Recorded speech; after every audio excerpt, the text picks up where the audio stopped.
High বন্ধুরা, তোমরা সবাই কেমন আছো? আশা করি সবাই খুব ভালো আছো আর আমি অনেক অনেক ভালো আছি। তো আবার আজকে একটা নতুন রেসিপি নিয়ে চলে এসেছি।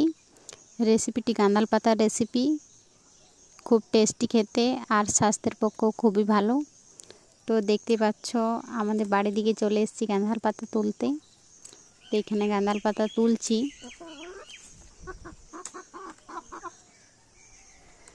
আর কে কে গাঁদাল পাতা খেতে ভালোবাসো অবশ্যই জানিও।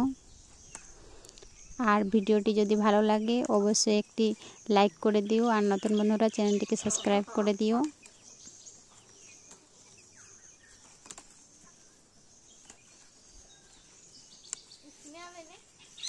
ঠিক আছে, এখন বাড়ি যাবো আর কি।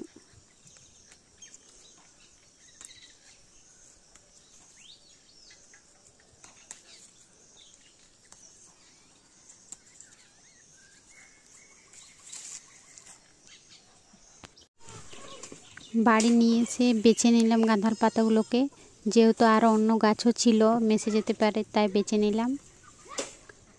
এখন এগুলোকে জলে ধুয়ে নিয়ে বেটে নেব। কেউ ব্লেন্ডও করে নিতে পারো মিক্সচারে। বাটা হয়ে গেছে, পেঁয়াজও বেটে নিয়েছি আর আদা রসুন লঙ্কা বেটে নিয়েছি। কড়াইতে তেল চাপিয়ে দিয়েছি।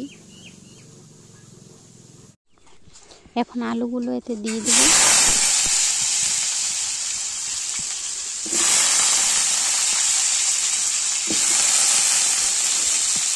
পরিমাণ মতো নুন দিয়ে দেবো।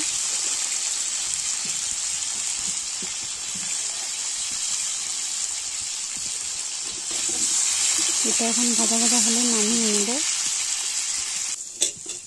এখন একটু মশলা দিয়ে দেবো। আদা রসুন লঙ্কা বাটা দিয়ে দিলাম, আর বেটে রাখা গাঁদাল পাতা হলুদ দিয়ে দিলাম। ভালো করে নেড়ে নিচ্ছি।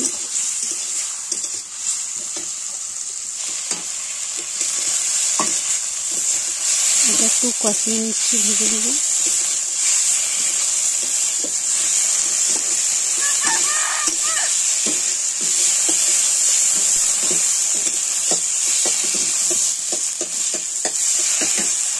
ভাজা হয়ে গেছে, এখন এটাতে একটু জল দেবো আলুগুলো সিদ্ধ হওয়ার জন্য আর গাঁদাল পাতাটাও সিদ্ধ হওয়ার জন্য।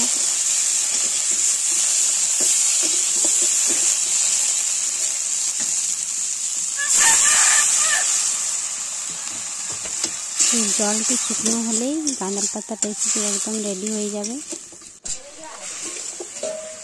তো জলটি শুকিয়ে গেছে, এখন এটাতে নামিয়ে নেব। এই দেখো নামিয়ে নিয়েছি।